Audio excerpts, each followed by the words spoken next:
तो गाइस मैं हूं अंकित और आप देख रहे हैं रेसलिंग फैंस नेटवर्क। तो हैप्पी दिवाली भाई आप सबको। सुना मैंने पाकिस्तान में आज दिवाली मन रही है। वैसे मैंने फुटेज वगैरह भी देखी भाई, रात को भाई इतने पटाखे फोड़ रहे थे, इतने पटाखे फोड़ रहे थे।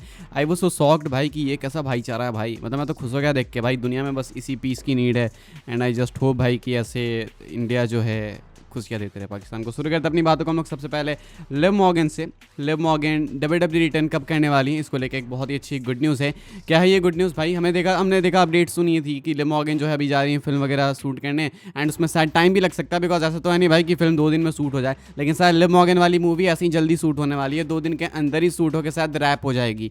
क्योंकि अभी अपडेट निकल के सामने आई है फाइटफुल सिलेक्ट एंड इनका कहना है कि वेरी वेरी सुन, बहुत जल्दी आपको लिव मॉर्गन वापस देखने को मिलेंगी। एक्चुअली जो मूवी है जो करेंटली ये शूट कर रही है जापान में जाके, ये कुछ 16 मई को रैप हो जाने वाली शूट हो गया। यानी कि 16 मई को, आज 7 मई है, आज का दिन याद रखना है, 7 मई 16 मई को जो है ना भाई ये शूट खत्म हो जाने वाला है। एंड उसके बाद 17 को वापस यूएस आने वाली है लिव मॉर्गन। अब इसका मतलब ये नहीं है कि 17 को आएंगी तो अगले एपिसोड में आ ही जाएंगी वो, शायद वो बीच में टाइम ले सकती हैं। लेकिन ऐसा नहीं है भाई कि लिव मॉर्गन ज़्यादा शोज मिस करती हैं। वो डब्ल्यूडब्ल्यूई में अभी बिल्कुल एक्टिव टैलेंट है, उनके पास वेमेंस टैग टाइटल है। तो काफ़ी ऑब्वियस सी बात हुई भाई कि लिव मॉर्गन आएंगी तो फट से ही वापस आ जाएंगी। तो लिव मॉर्गन बस कुछ दिनों के लिए ही गई थी, अभी कुछ दिन और बाहर रहेंगी, 1 हफ्ता 2 हफ्ता मान लो। एंड उसके बाद वो आपको कम बैक करते हुए देखने को मिल जाएंगी। यानी कि डब्ल्यूडब्ल्यूई वाले भाई शायद इसीलिए लिव मॉर्गन से टाइटल नहीं ले रहे थे, बिकॉज उनको मालूम था कि बिल्कुल छोटा सा ब्रेक है। तो बहुत ही अच्छी चीज़ है भाई, लिव मॉर्गन को एक मूवी मिल गई एंड अभी उनको एक्सपोजर और मिलेगा। डब्ल्यूडब्ल्यूई से ऑफ भी ज़्यादा नहीं हुआ, टाइटल भी नहीं गई हाथों से, और क्या ही चाहिए। तो भाई लिव मॉर्गन को लेके ये गुड न्यूज़ है। आगे बढ़ते हैं गाइस, हम लोग बात करते हैं अगली स्टोरी के बारे में, जो कि सेथ फ्रीकन रॉलिंस को लेके।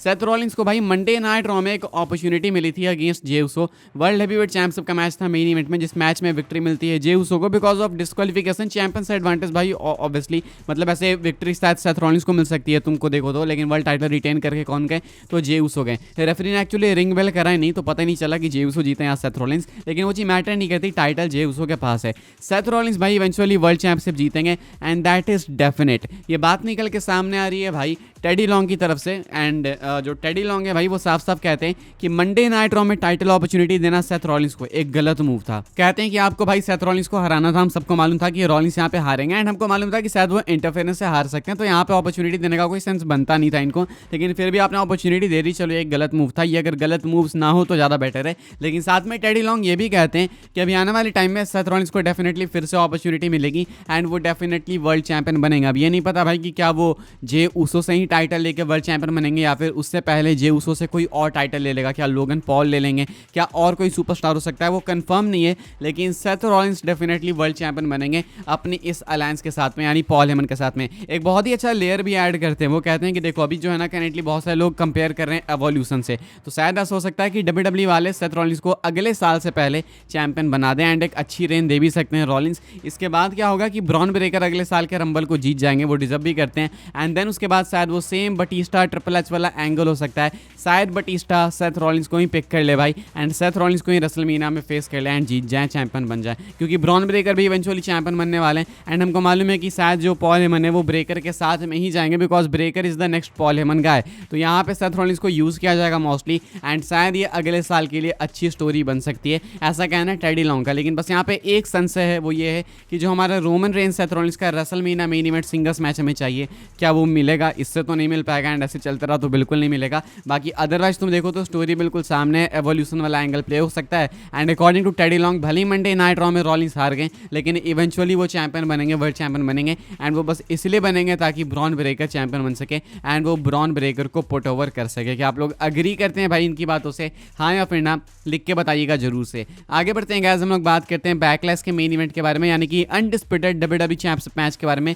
जॉन सीना डिफेंड करने वाले हैं रैंडी ऑर्टन के होम टाउन में, रैंडी ऑर्टन के ही अगेंस्ट अपनी डब्ल्यूडब्ल्यूई अनडिस्प्यूटेड चैंपियनशिप। ऑर्टन यहाँ पे रैंडी ऑर्टन जो है कैसे भी टाइटल लेना चाहते हैं सीना से एंड डब्ल्यूडब्ल्यूई सेव करना चाहते हैं, वही जॉन सीना चाहते हैं कि वो टाइटल लेके चले जाए, बिकॉज कुछ 26 से 25 अपीयरेंस जॉन सीना की फिलहाल डब्ल्यूडब्ल्यूई के अंदर और बची है। अब ऐसे में भाई काफी सारे लोग पूछ रहे हैं कि कौन जीतेगा बैकलैश में। मतलब मेजोरिटी को पता है कि ऑब्वियसली जॉन सीना यहाँ पे हारेंगे नहीं भाई, अभी रेसलमेनिया में चैंपियन बने, अगले पेपर में ड्रॉप थोड़ी कर देंगे। अगर जे उसो भी टाइटल डिफेंड करते हैं तो काफी कम ऑड्स होते हैं कि वो अपनी टाइटल हारते हैं अभी। लेकिन यहाँ पे भाई जॉन सीना के चांसेस काफ़ी कम है, लेकिन जॉन सीना एक डोमिनेटिंग फैशन में डेफिनेटली जीत सकते हैं। सैम रॉबर्ट्स जो कि फिलहाल मंडे नाइट रॉ के बाद रॉ रिकैप भी करते हैं, वो अपने यूट्यूब चैनल पे यानी कि नॉट सैम पॉडकास्ट पे ये कहते हैं कि जॉन सीना शायद क्लीन हराएंगे रैंडी ऑर्टन को। इनका कहना है कि प्रेडिक्शन काफ़ी ईजी इस वाले मैच के लिए, एंड इनको लगता है कि जॉन सीना बिल्कुल क्लीन हरा देंगे, यानी कि नो इंटरफेरेंस नथिंग। इस बार ट्रेविस स्कॉट इन्वॉल्व नहीं होंगे। इनको लगता है कि WWE ने शायद सबक भी सीखा होगा ट्रेविस स्कॉट के रेसलमेनिया में अपीयर होने से, एंड दूसरा शायद ट्रेविस स्कॉट फ्री भी नहीं है भाई बैकलेस में अपीयर होने के लिए,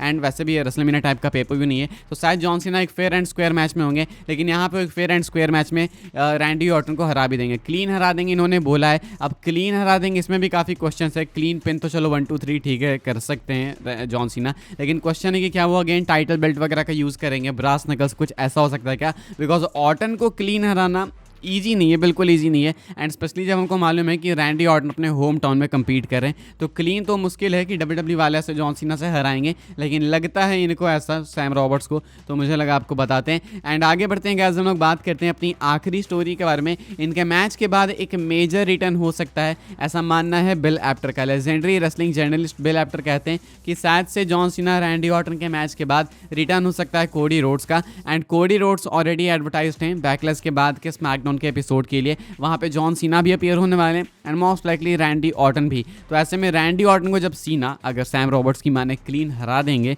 तो उसके बाद आ सकते हैं कोडी रोड्स, यानी तो हो सकता है मैच खत्म होने के बाद रैंडी ऑर्टन पे स्टिल अटैक किए जा रहे हो जॉन सीना, तो शायद आ जाए भाई कोडी रोड्स हेल्प करने, बिकॉज कोडी रोड्स एनीवे 16 तारीख के स्मैकडाउन के लिए एडवर्टाइज्ड हैं, तो वहाँ पे वो आने वाले हैं। क्या WWE वाले तुरंत इनको सीना के साथ इन्वॉल्व करेंगे, वो क्वेश्चन है, लेकिन अगर इसका आंसर है हाँ, तो शायद बैकलैश के एंड में ही आपको देखने को मिल सकते हैं कोडी रोड्स वापस आते हुए। WWE नॉर्मली पेपर व्यू उसको एक ऐसे ही तरीके से एंड करती है क्लिफ हैंगर के तौर पे, तो अगर सीना बस रिटेन कर लेंगे तो वो क्लिफ हैंगर एंडिंग मिलेगी नहीं, लेकिन अगर कोडी वापस से टाइटल के पीछे आएंगे तो एक क्वेश्चन बनेगा कि क्या कोडी रोड्स इस टाइटल को कैप्चर वापस से कर लेंगे, क्या वो सीना को फेस करेंगे मनी इन द बैंक में। बहुत सारे क्वेश्चन है, सीना कोडी दोनों एडवर्टाइज है मनी इन द बैंक के लिए, जो लेटेस्ट पोस्टर है उसमें भी दोनों है, तो ऐसे में सेंस बनता है कोडी का आना बैकलैश में ही, बैकलैश के एंड में शायद उनका रिटर्न हो सकता है। एंड क्या पता इसी तरीके से WWE वाले फिर देन रैंडी ऑर्टन को भी इन्वॉल्व कर लें, क्या पता ऐसा हो जाए भाई, एंड क्या पता ऐसे में रैंडी ऑर्टन कोडी के दुश्मन भी बन जाए, मे बी ऐसा भी हो सकता है। आपको क्या लगता है भाई, बेस्ट वे क्या है बैकलैश को एंड करने का?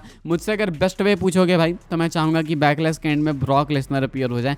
WWE ने टीज वगैरह तो डाल के रखे हैं टीजर्स, लेकिन लगता नहीं है कि इतना ज़्यादा ईजी है, काफ़ी मुश्किल है, इसके चांसेस 1% ही है, लेकिन अगर हो जाए तो मज़ा आ जाएगा। बट अगर मैं बुक करता तो मैं तो यही बुक करता। आप क्या करते हैं भाई, आप क्या चाहते हो कमेंट करके बताना। एंड इस वाली वीडियो के लिए गाइस ये सारी अपडेट्स थी, आई होप आपको इन्फॉर्मेशन मिली हो तो मेक श्योर भाई कि आप वीडियो को लाइक करें, शेयर करें एंड सब्सक्राइब करें चैनल को, ताकि आने वाले टाइम के अंदर आपको और भी सही WWE की न्यूज़ अपडेट सबसे पहले जानने को मिलते रहे। फॉलो कर सकते हैं आप लोग मुझे इंस्टाग्राम एंड ट्विटर पर, लिंक आपको मिल जाएगा डिस्क्रिप्शन में। ज्वाइन कर सकते हैं भाई आप लोग मुझे व्हाट्सएप चैनल पर, उसके भी लिंक डिस्क्रिप्शन में। मिलूंगा मैं आपसे जल्दी ही अगली वीडियो में, तब तक के लिए good bye and thanks a lot for watching and once again happy Diwali.